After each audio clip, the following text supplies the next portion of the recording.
Hello, everybody, and welcome to our latest webinar, all about culture. We're looking at the culture advantage, and in particular, 5 steps to a high-performing team. So welcome, Graham. Delighted that you're joining us today. Yeah, afternoon, Ricky. Afternoon, everybody. So as we're going through, if you want to just drop in the comments where you're from, in the world, because that's really cool to see who's tuning in to this. So that's always lovely to see. But today, as we've said, is all about culture. And let's share the slide, shall we? Everybody can see. So Graham and I will walk you through the session like we always do. And we're going to start with a question, which was, we get asked this we ask this question constantly of organizations who say, you know, our values are really important to us and our values matter, because your values are kind of one of the barometers on which you will judge your culture and how your organization, how it behaves, how it works together, how it comes together to achieve the goals that it does. And we always ask them, so when was the last time someone was taken to task for not living your values? And then we kind of get a bit of a tumbleweed moment, don't we, Graham? We do, yeah. It's interesting. We were with a client only recently, and they're putting some new values in place, and we had that kind of conversation, you know, around they're going, oh, it's great because we'll have the, you know, the hard and fast, the smart type objectives, performance ones, and we'll have some values. But it leads to that conversation. And if you've got values, how do you and when do you take someone to task if they're not living it? Which, of course, is a big part of culture.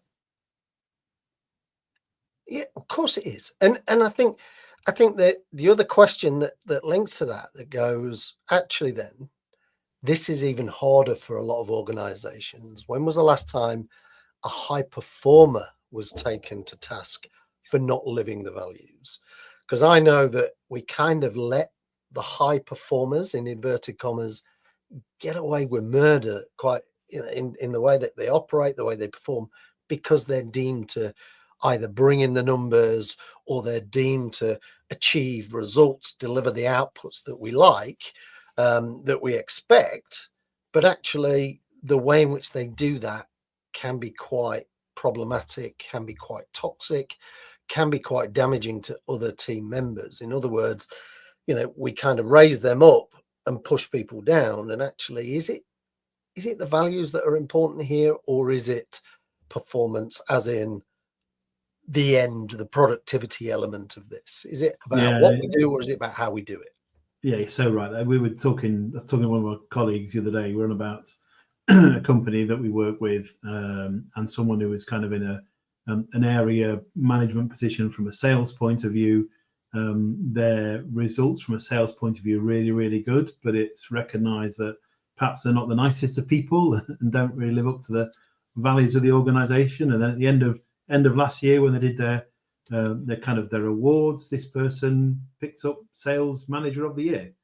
You know, so kind of the clearly in their organization, you go looking in from an outsider's perspective, you go, well, what you're really saying is doesn't really matter about the values as long as you bring the sales in. I think it's a really tricky one, that, because high performers shouldn't be exempt from living values, should they? No, but I think it then causes the question: how do we define high performance? Because is performance what we do, or is it how we do it? And I think for me, it's always a balancing act between the two. Yes, we're human beings, and occasionally we are going to fall below that line. But actually, what we're really saying is, this is about what we achieve is really important, but also the way in which we go about it, the way we interact with each other. You know, I love the phrase that culture is what we do when nobody's looking. Yeah. You know, that's the real test within this. Well, brilliant. Good little conversation to get us started there. Let's talk about what we've got in store then. So Graham and I are going to talk about what is culture, We're going to talk about what makes culture toxic. We're going to look at 4 types of culture, why it matters, and we're going to look at the 5 attributes from quite a bit of research that we've been doing to what a high performing culture or high performing team culture would look like. So that's what we've got planned. For those who support us on these webinars, I'm going to apologize just for a second as I just share what we do at Thinking Focus. We're all about behavior change. Change. We put mindset at the heart of everything we do. So if we get the mindset right, then actually we can lead more effectively. We can deliver more impactful cultures. We can accelerate change and be a lot more productive. And we're really lucky because we get to work all across the world with some fantastic clients. This is just some of the 160 plus, I think it's 170 actually now, that we work with. We've probably worked with over 12,000 participants since we started the business back in 2016. And for us, the way you think has a direct impact on your ability to perform. So if we've got what we would call solution focused approach, in other words, we're looking to move forward, drive forward, that we would advocate significantly greater than problem focused, where we're subject to self-limiting beliefs, we're looking at constraints, and we kind of get in our heads, we get in our own way, is one of the phrases that we use quite a lot. And we believe our role is to help organizations, individuals, teams to get out of their own way and focus on how do you become highly effective, high performing in the way that you do that. So a little bit about us. Obviously, if there are any questions, all we got to do is fire them in and we'll be delighted to answer those. So Graham, what is organizational culture then? Yeah, so let's have a go answering this question. We're going to kick off though with a bit of interaction. So this is a time for you to get your phones out, scan the QR code that you can see, and in one phrase, how would you describe the culture of your organization? Wow, what a question. Yeah, it's not a one-word answer, this one, is it? Not like normal. No, I think there's a little bit more thought that would go into this one, isn't there?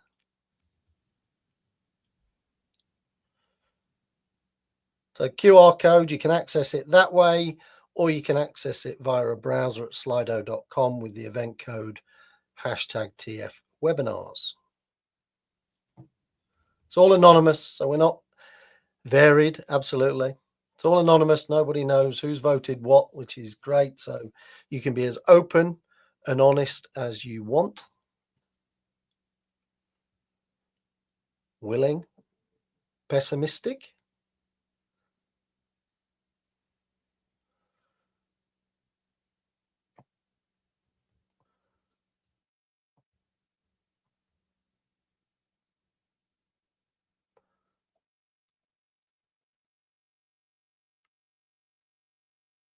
Customer and wellness driven. That's brilliant. Great, Diverse yeah. and inclusive. Love that.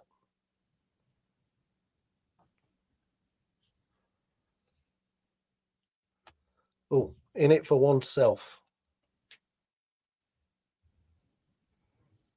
People focused. Love that. So real variety we're seeing there, then, aren't we? We are, yeah.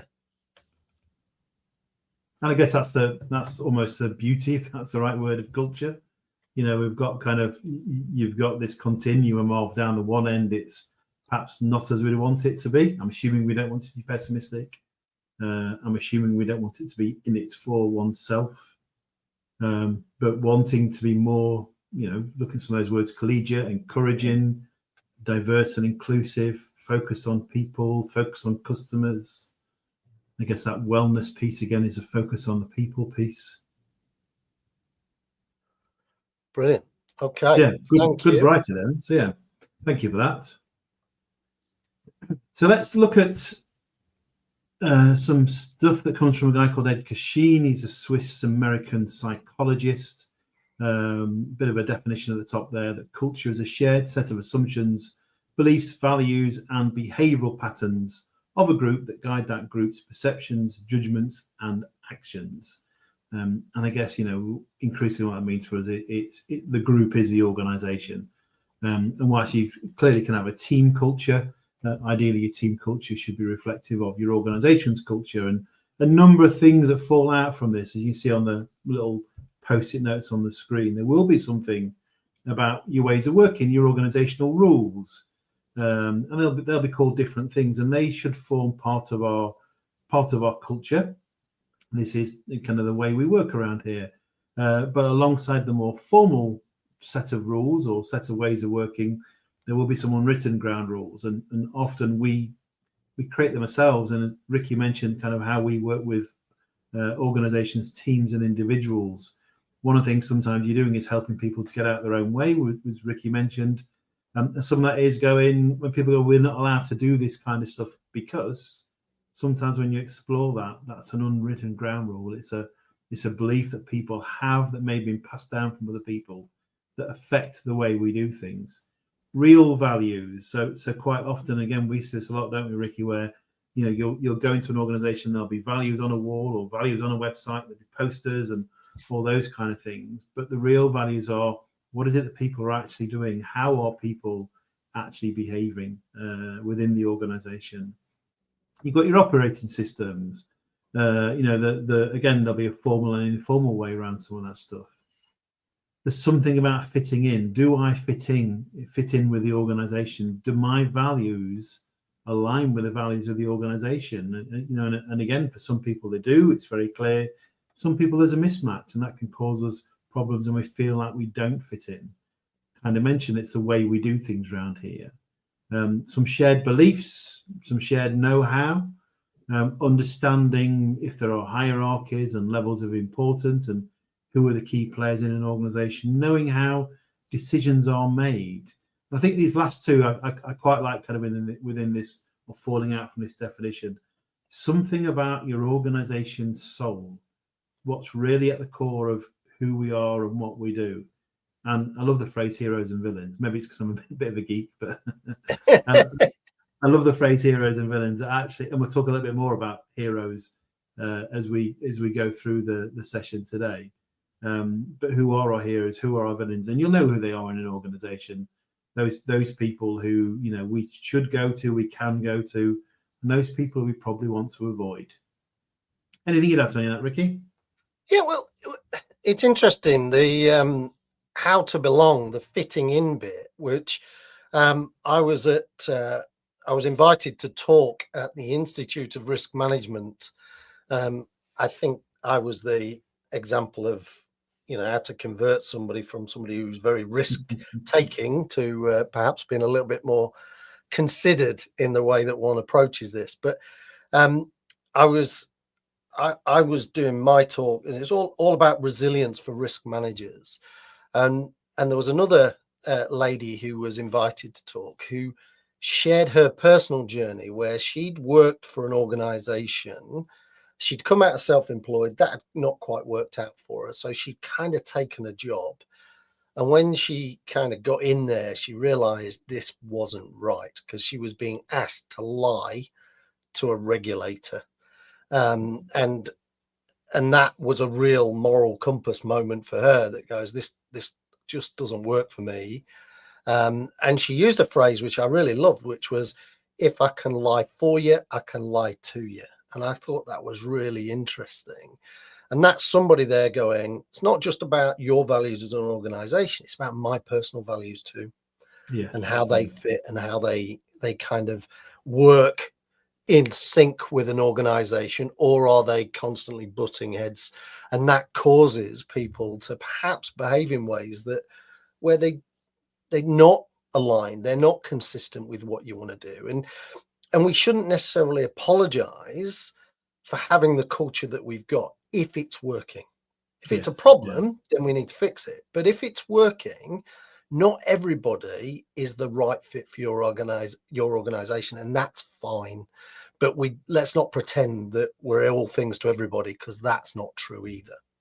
Yeah, and in kind of in our shared background, previous jobs I've had and I've left. I think 3 of the, if you like, so 50% of the jobs I've had, I've left because of a values mismatch.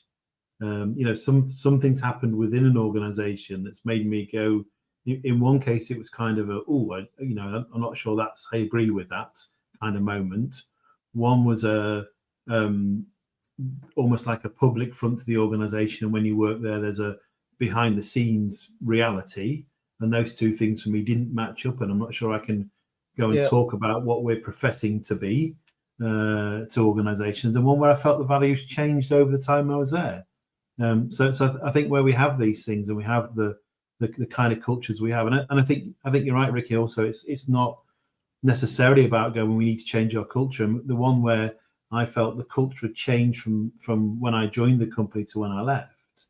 For me, I think it moved more towards an organisation that was more concerned with making money. And I went, to be honest, I've worked in a bank. It's not that I have an issue with an organisation whose one of the key drivers is making money. Every organisation needs to make money. For me, it was the fact that we were saying that wasn't as important as other things. But my experience and those other things weren't important. So culture is really important from that point of view. And I think, the reality is, whilst you'd love to have one culture, if an organisation is massive, I do a lot of work, as you do, in these big organisations, and you go, you don't need the same underlying culture in every part of the organisation, but what you do need is some guiding principles that hold it all together, underpinned by your purpose as an organisation. We're here for this reason. We're here to deliver this for this audience, whatever that might be. Customers, shareholders. It could be patients if you're in a healthcare situation or whatever. But the reason you exist is ultimately your part of your guide rails that go, we're here because, and this is the way we behave when we do these things. And those should be non-negotiable and apply to everybody. But you still want to create a culture of innovation in certain parts of the organization, whereas in other parts you might want, we want process and we want to follow the rules, because the risks attached to not doing that are far too great for our end user, for our people. Yeah. So you end up with kind of a blend that goes on, and we're going to explore a little bit more about that. But Graham, I want you to kind of talk to me and the group about what makes culture toxic. What makes culture toxic? So again, an opportunity before we dive into that to go, okay, so in our experiences, and actually some of those words earlier, in terms of looking out for oneself and all that kind of stuff, sound like there might be a degree of toxicity, if that's the right word, out there. But let's just, again, on your phones, what do you think makes a culture toxic?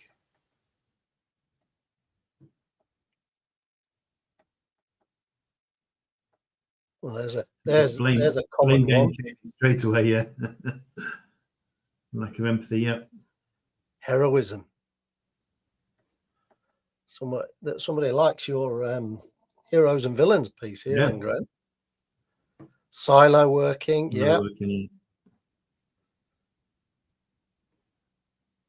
Command and control.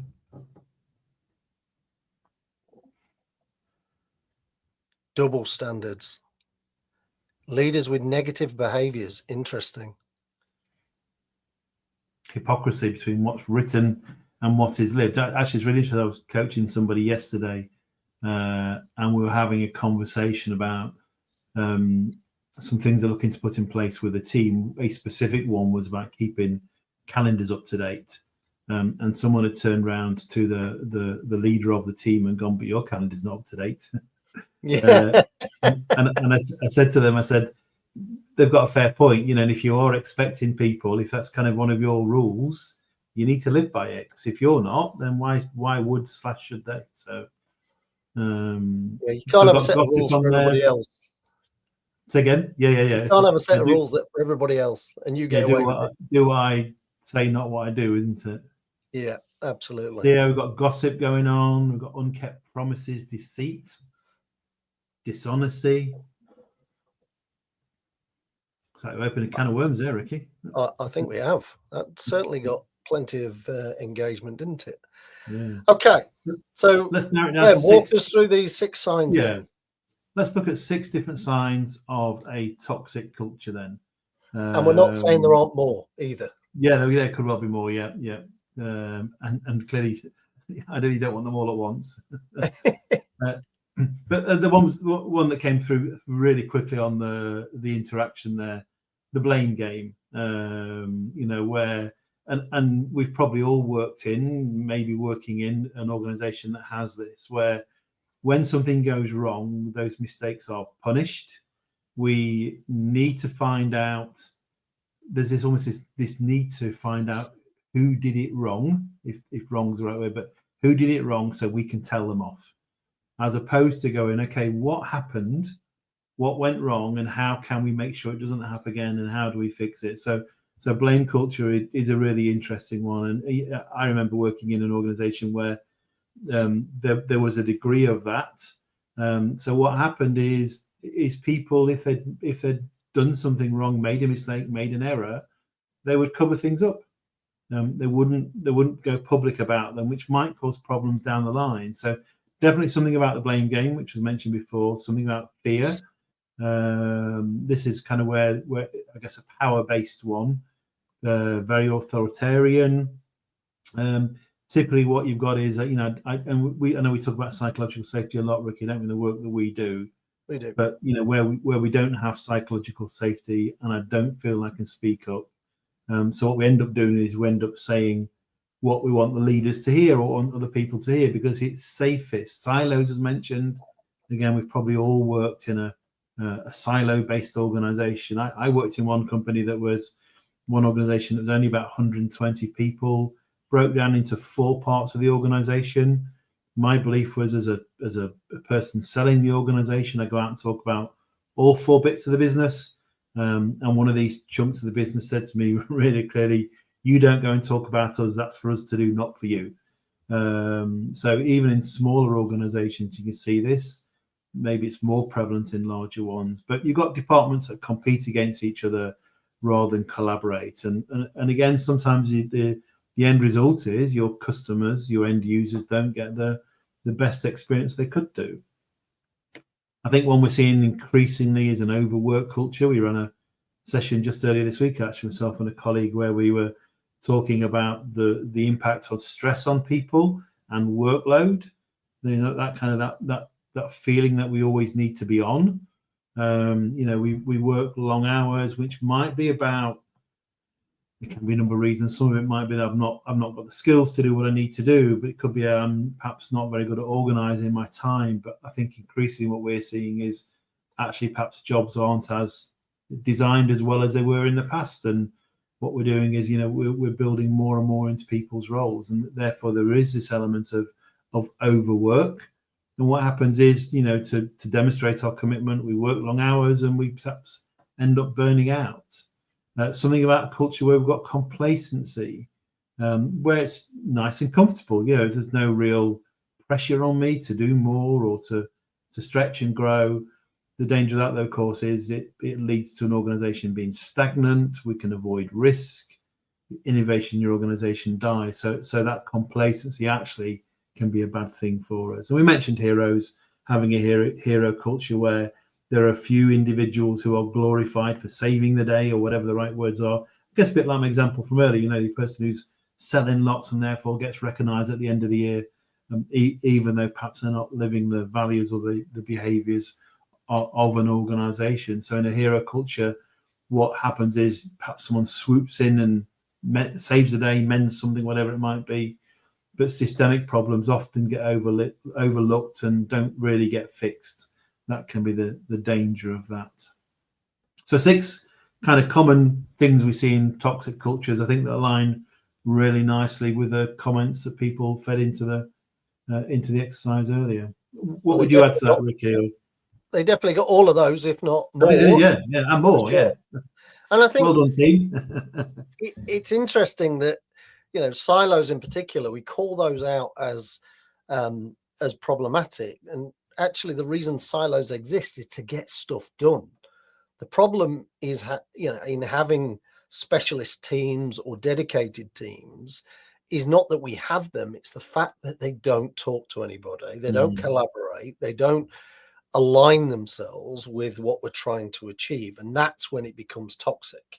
When, you know, teams, and, you know, I'm a reformed salesperson, right? So how many times I will have used sales pays the bills as a phrase, which clearly, certainly when you end up running your own business, or any sense of how businesses operate, that clearly isn't true. Because, you know, who's going to get me product? Who's going to get me my leads? Who's going to make sure that the bills get paid? Who's going to make sure that we actually collect the cash and all those things?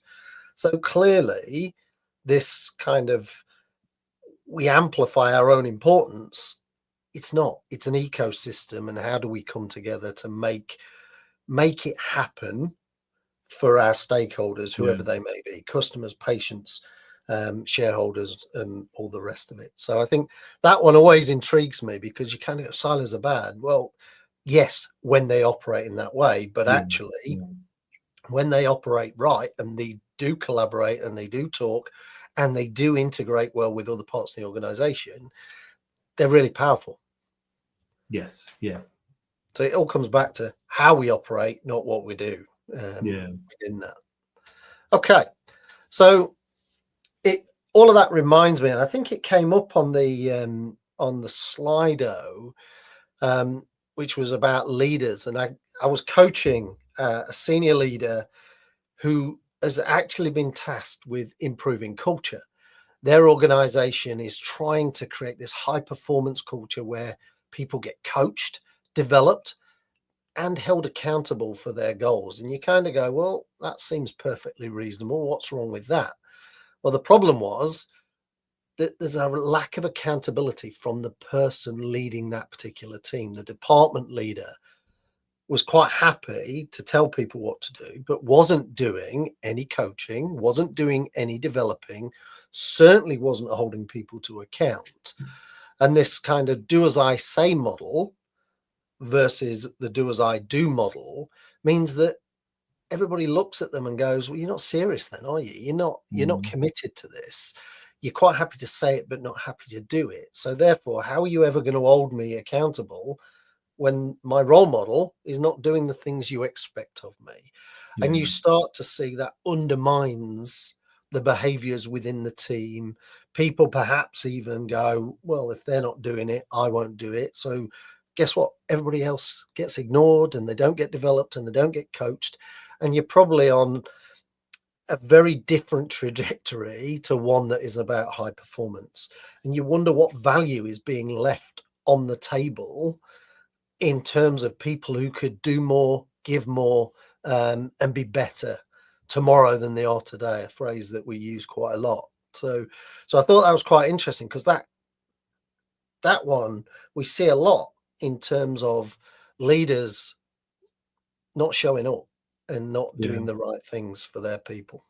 And my example is very similar that I mentioned, you know, where this lady is managing a team and wanting calendars kept up to date. What was interesting is sitting behind that is a really good reason, because they've got their kind of waiting lists with some of their customers are getting longer and longer. So what they're trying to work out is what the team are working on, with a view to, is there some stuff we need to fix? So the intention is really good, but she'd never really considered the fact, and someone challenged her about, well, your calendar's not up to date. And she starts to go into, well, it's a bit different for me, you know, kind of when she was explaining it to me, and going, doesn't matter if it's different for you. So there's no intent to, you know, to set herself apart as being different. But there wasn't that realization that, no, you're right, I do need to, if I'm asking them to do it, and even though the reason for them doing it is different than me doing it, she did recognize that I do need to live what I'm asking other people to do. So it's not always done with bad intent, is it? It's just we just don't think sometimes. No, and I think, and that's why, you know, a psychologically safe environment would raise that and go, well, hang on a minute, you're not doing it, and without fear of any sort of comeback on them or any adverse comeback on them for doing that. You know, and for a leader to go, yeah, right, hands up, I need to do this. Well, that's great too, right? Yeah, definitely. Yeah. So let's look at 4 types of culture. So we've got clan, adocracy, if I'm saying that right, market, hierarchy. So these are all kind of different descriptors that we've come across in the research that we've done. So you've got we're family. I was hoping Graham was going to do a Sister Sledge rendition at this point. I could do, but well, it'd be the quickest way to empty the call anyway. But, we're risk takers, we win, and we follow the rules. And already you're probably looking at different variations playing out in there. So let's kind of work through this. So a clan culture is one that's going to thrive on loyalty, trust, and a sense of belonging. And one of the common themes through quite a lot of the research that we did is this sense of belonging, being part of something. And it'll often feel more like a community with leaders acting as coaches and mentors. So very much open communication, strong identity. The challenge, of course, when you end up with a we're family is perhaps we don't hold people accountable quite as well because we don't want to upset anybody. We get along, we get stuff done, we do it together. And enjoy the ride, but sometimes we do have to hold people accountable with some of this stuff. And if you get too close, guess what? You get groupthink, right? So we all start to think the same things. We all start to kind of go, yeah, that sounds right to me, as opposed to almost having that canary in the coal mine going, what about this? What about this? What about this? So everything that's good, there's always some potential warning signs, pitfalls, or drawbacks to look out for. And it's the same when you look at adocracy. You'd probably see this quite a lot in either new teams or new startups, for example. They're, innovation, they're scaling, they're really agile, they can move very quickly from one particular strategy to another, one particular approach, different model, and choose to kind of move very quickly. And some people get really energized by this, and it becomes a talent magnet. Google's famous 20% of the time, they were allowed to kind of work on other stuff, but it fostered breakthrough products. It fostered them going, well, if I'm working on this, I could kind of improve Gmail or whatever it might be and add different elements. So they started to really transform things because they were given this time to kind of have a go and have a play. Challenges, of course, come when you experience chaos, because who's doing what? How does this fit together? How does it all kind of come to create the sum of its parts that's greater than the whole type thing? And of course, people get burnt out in these environments, particularly if they're not used to it, particularly if that culture fit, that assessment at recruitment or hiring stage is not done in a way that really brings people into that. And of course, as we get into these things, we start to innovate, we start to find something that's really impactful. There's a danger of potential of ethical drift. So always some great stuff around some of these things, but also some potential risks and pitfalls. Oh, I think I've gone too far. Have I? No. I'll leave you to do market then, Graham, shall we? Thanks, Rick. Yeah.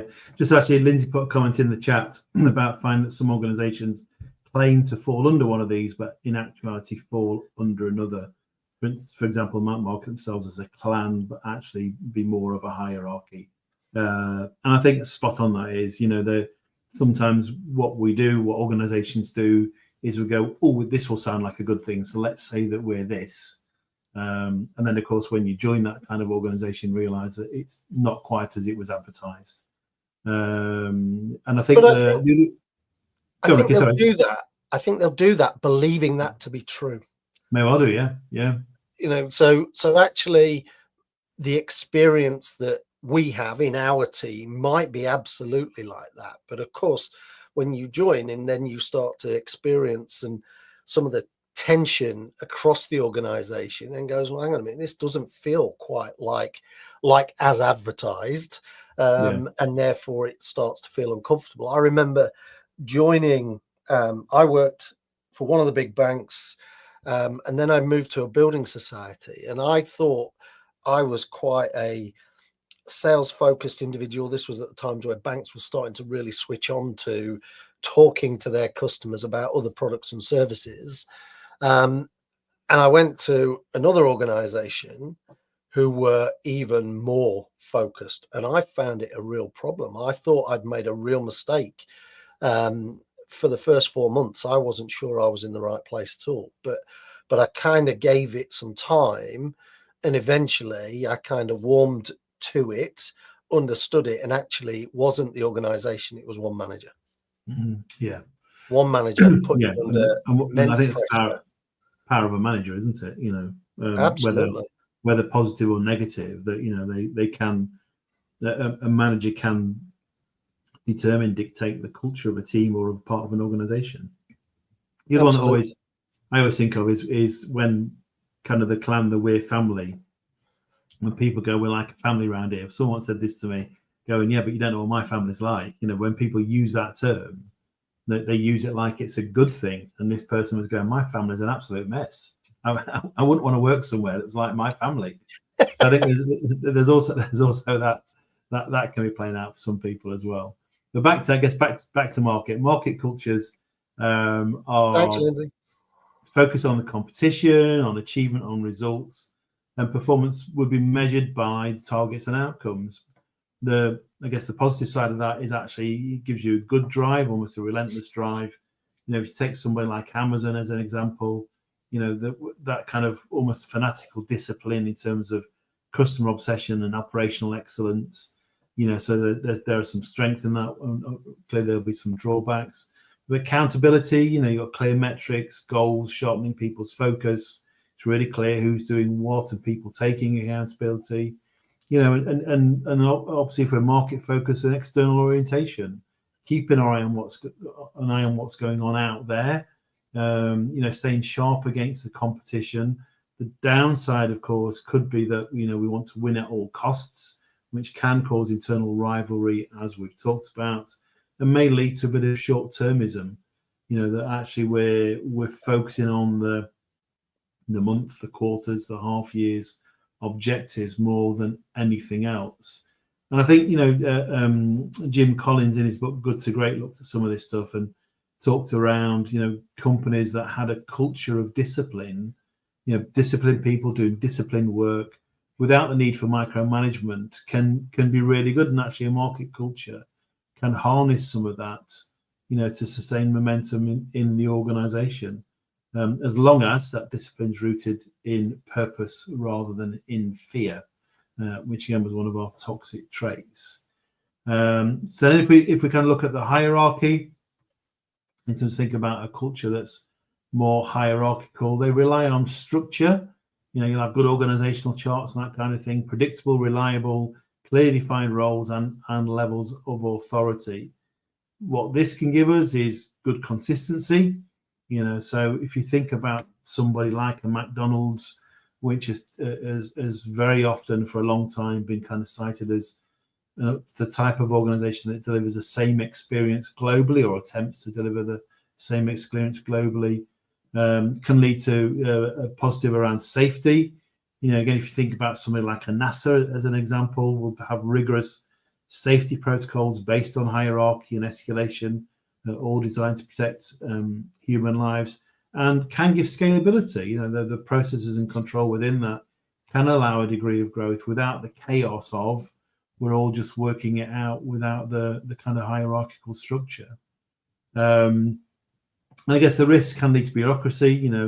can make things really feel like it's really slow, like we're wading through treacle to try and get things done, can lead to inertia. I guess your classic examples of your Blockbusters of the world, that believed that their model, their way of thinking was always going to hold true, and famously were invited to purchase Netflix, but didn't see that taking off, and they were blinded to that kind of disruption. But can lead to disengagement, that the rules, without any kind of meaning behind it, can crush personal initiative and motivation and those kind of things.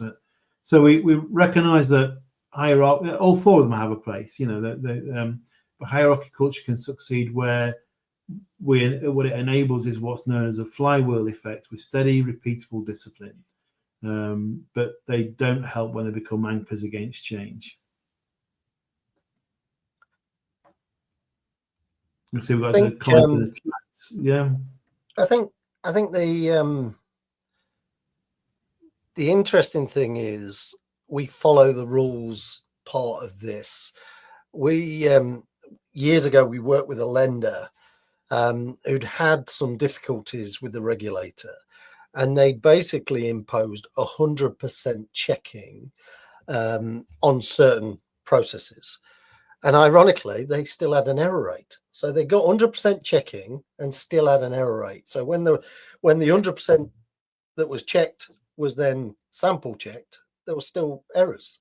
And you kind of go, well, actually, is it because there's a level of disengagement that's playing out here and a lack of accountability, perhaps, where I don't need to worry about it because somebody else will pick it up if it's wrong.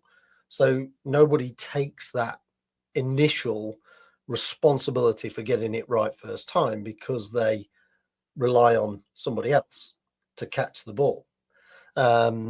So you end up with this overly bureaucratic attempt to satisfy a regulator when the underlying culture goes, yeah, well, somebody else will pick it up. And actually, nobody's really bothered, and therefore you end up with a level of disengagement. Ironically, when we took the checks away, the accuracy levels dramatically changed because we basically went, if it's wrong, it's on you. So, Ricky, if you get it wrong, you're the one that's going to be picking up the pieces and dealing with this. Yeah. So we build a level of accountability there. Yeah, and the comment that Pre put in the chat, about the possibilities of different versions, definitely. It's we're kind of going, there are these four, there might be more than these four, by the way, but these four are some good examples.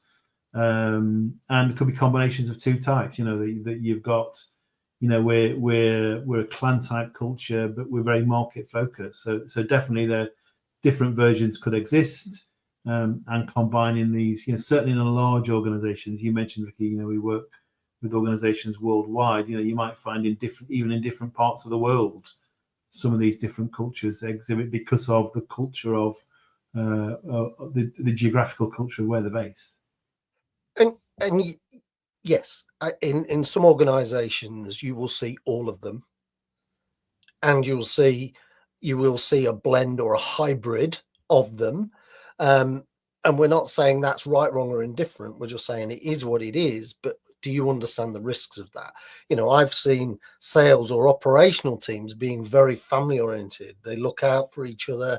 All the things that you'd expect from a strong family is, we look after each other. But actually, it becomes negative when they're protecting them, when really they should be going, that behavior is unacceptable, and we should call it out. So, and then everybody sees that and sees them getting away with it. We're overlooking things because we don't want to upset the apple cart.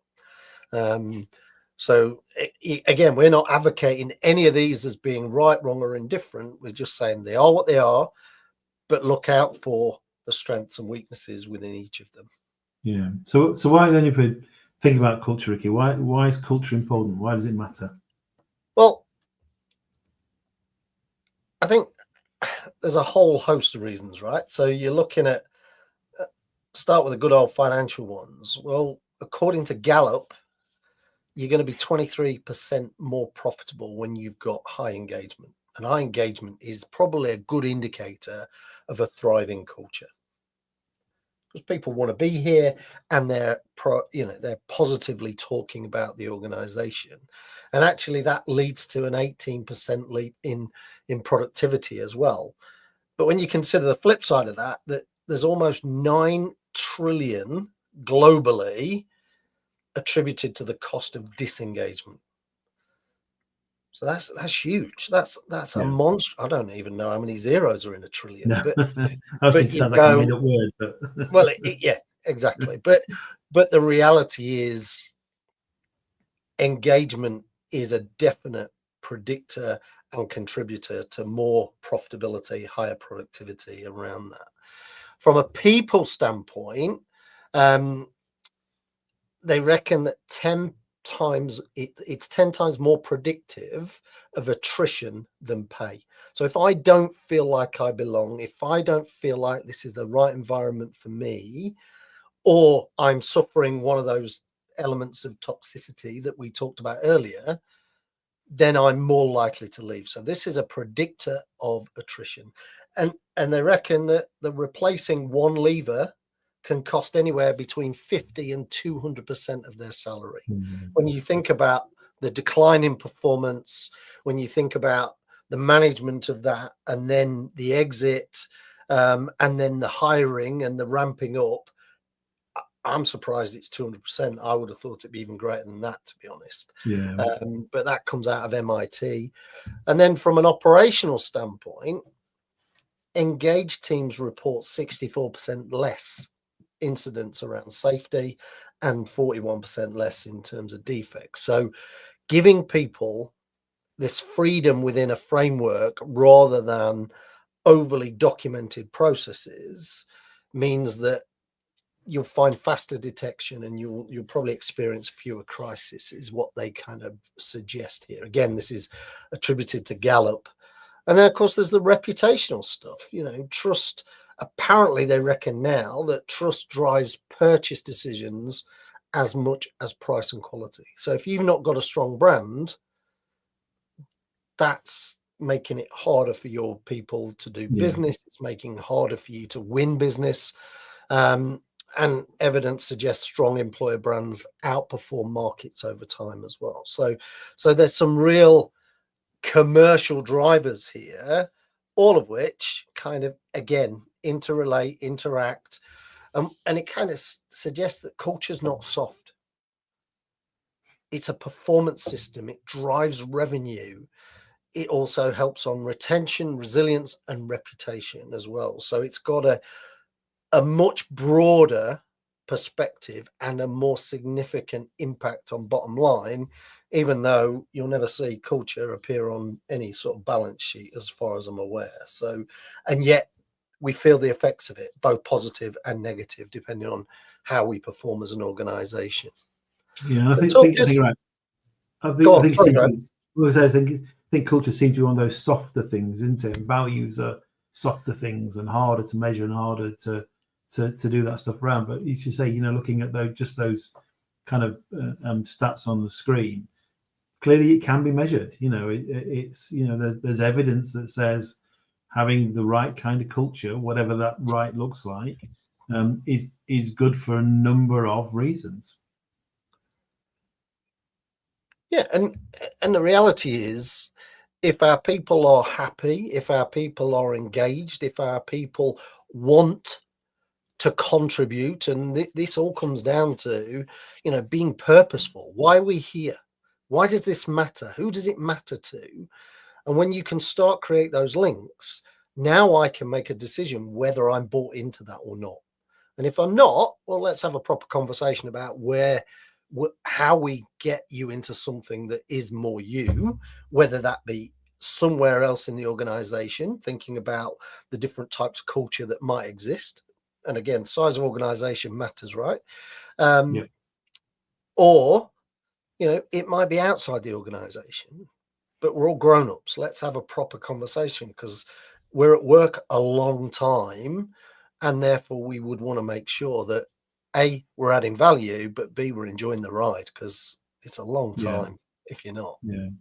So let's piece some of this together and say, in terms of the culture puzzle, let's think about what and we'll move on to talk about how high performing culture looks like. But I guess what we're saying, and this has come through in some of the stuff in the chat, no single culture type is best. There's not one, here's the one you need to have.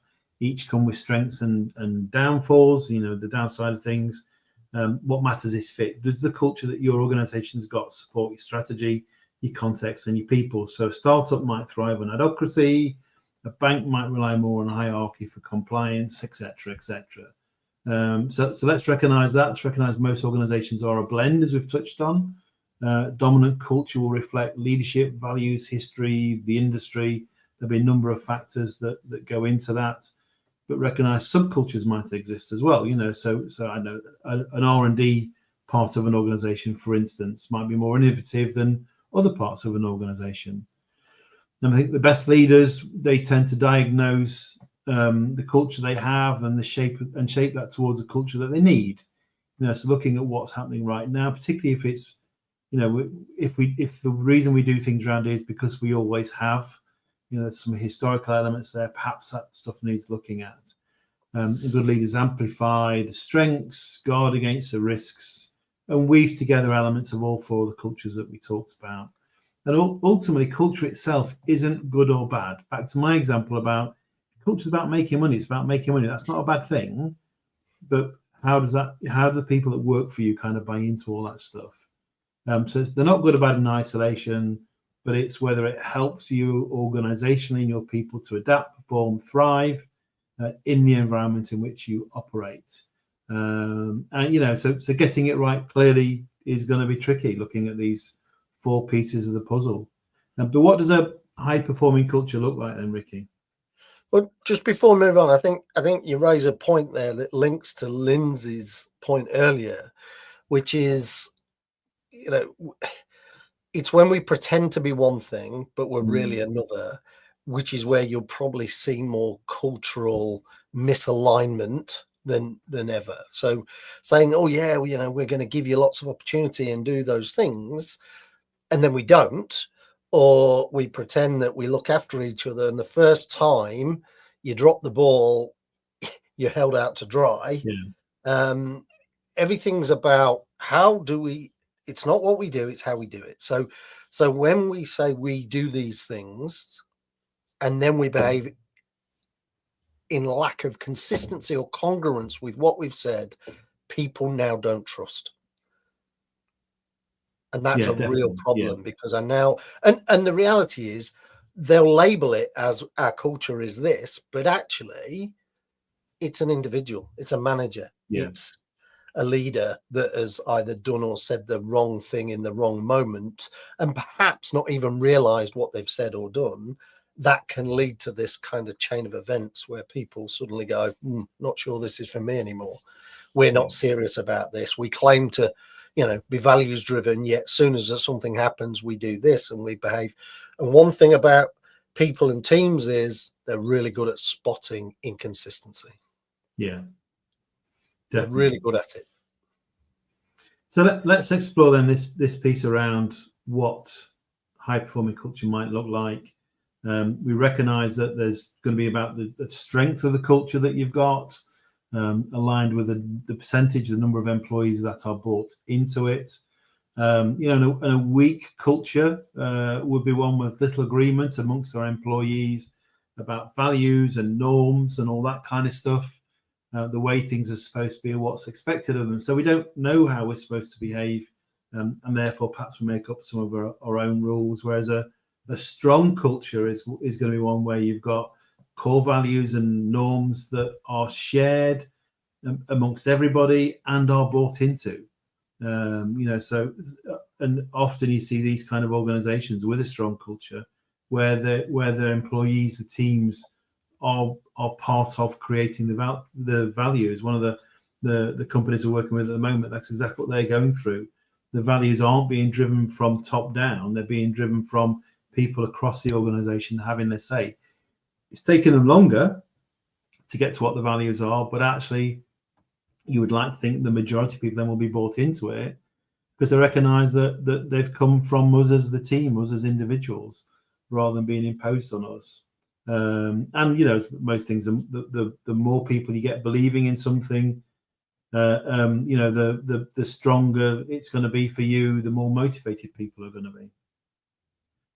But I think there's always going to be a group of people that don't fully commit. And that's, you've just got to work out, are you prepared to live with that or not? Because trying to convert everybody, the reality is it's when you manage to the minority versus the majority that you have a problem. So let's be unapologetic about we are what we are and we're like this for these reasons.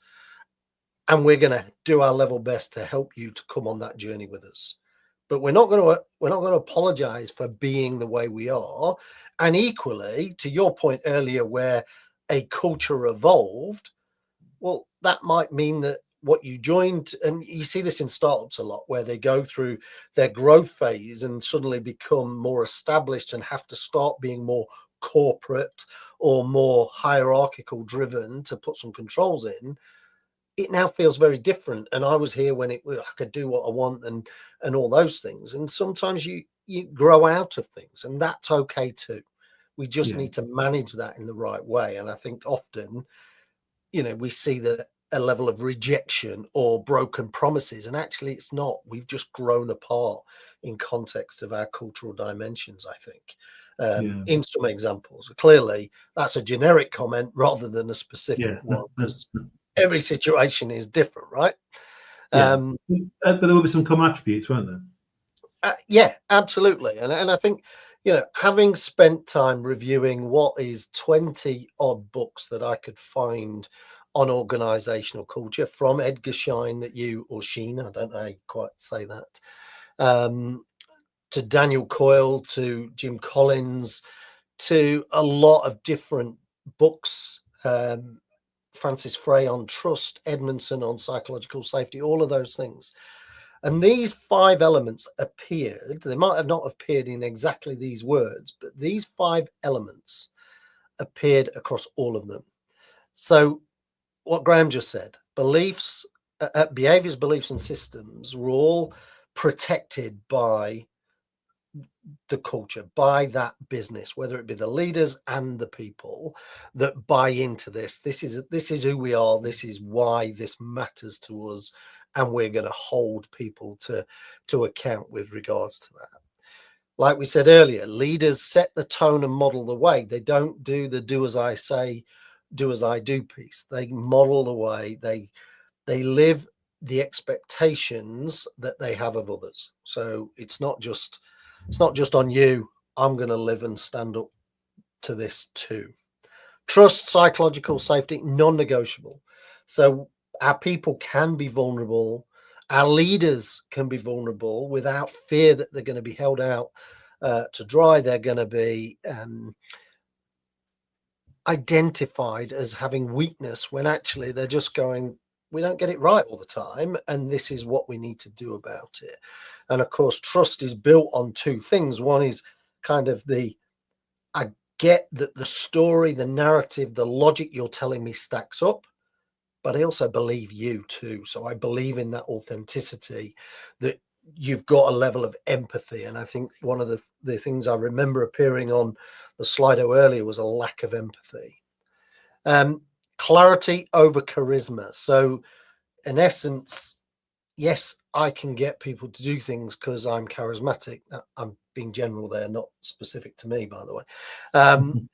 But we're clear about why this matters. We're clear about who's responsible for what. And we're also clear on who gets to sign what off in the process. So we eliminate ambiguity wherever we possibly can. We create 4K clarity about where we're going and why this is important and who gets to sign off what along the journey. And then we need to execute, right? So, all of that's great, but we still need to step across the game line and do stuff. We need to make stuff happen. And the question here is, frameworks and guide rails are more powerful than an overly bureaucratic system. An overly bureaucratic system will destroy any level of individual thinking any innovation and things like that. So these were kind of the 5 traits that when we looked across all of the research that had been done, all of the published materials, that kind of stuck out for us as common themes. Whew, take a breath. So we're coming to the end now. And I know we've taken up an hour because we've shared some good examples and responded to some of the questions. But we've talked about what culture is, talked about what makes it toxic, and you gave us a fantastic list.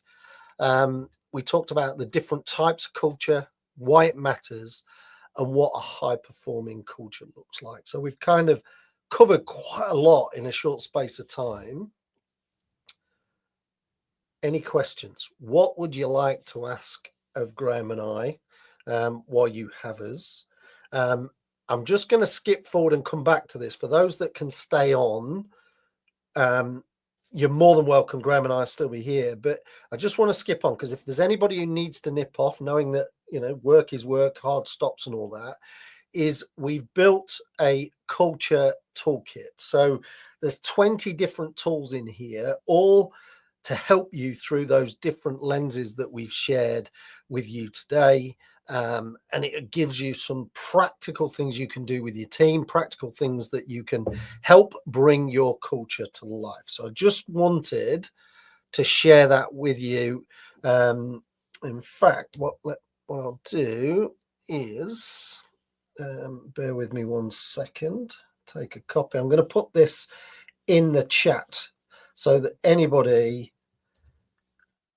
wants to grab that before they leave, then you've got access to it there within that.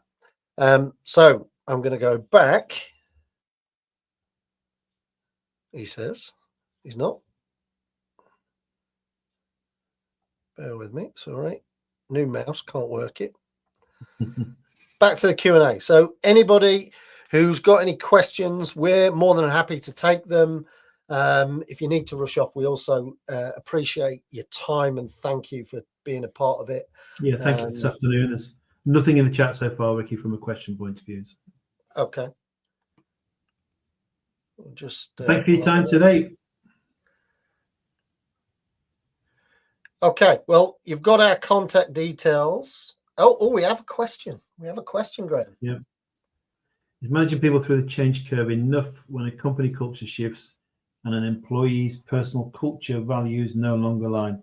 Interesting question, Lindsay. We're actually working with a company at the moment, doing some work on change, and we are encouraging them to think about how the change curve impacts on their people. But if the question is it enough? No, I don't think it is enough. I think understanding it is really helpful.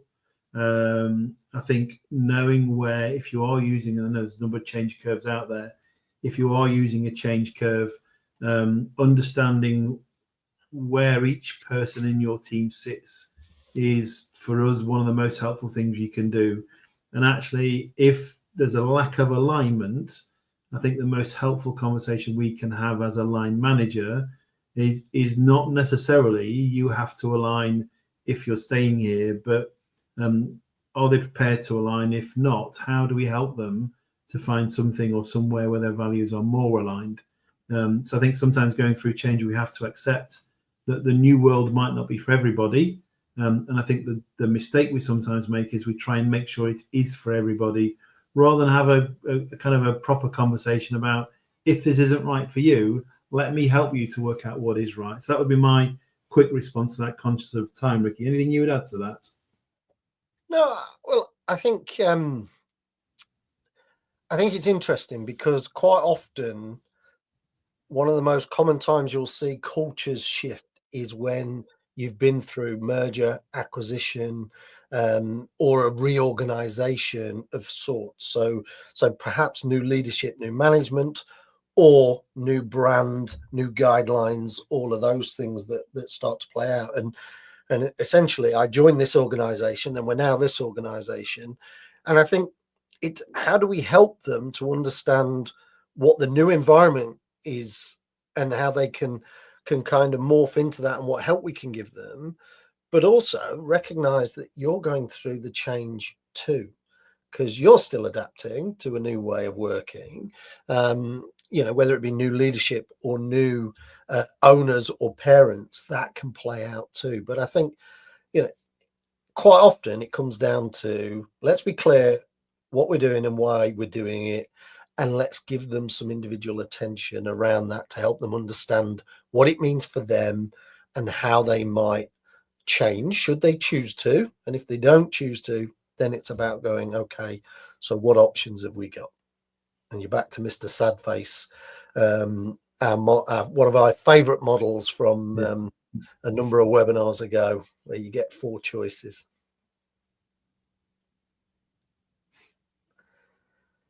Any other questions before we let you go? Great question, Lindsay, by the way. Yeah, thanks, Lindsay.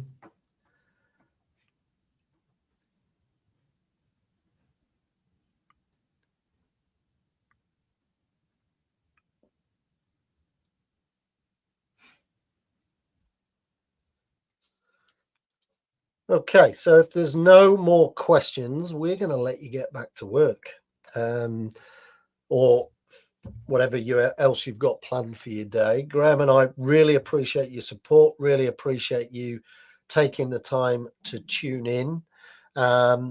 We've talked about the toolkit. The link is in the chat for you. And you can also get lots of other stuff from Thinking Focus. We're on LinkedIn. We also have a monthly newsletter that more often than not, Graham and I will write.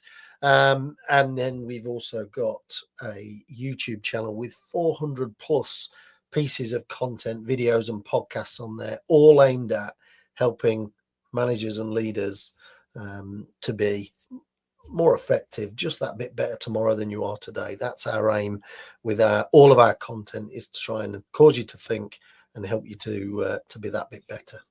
So thank you for tuning in, and hopefully we'll see you on the next one. Thanks, everybody.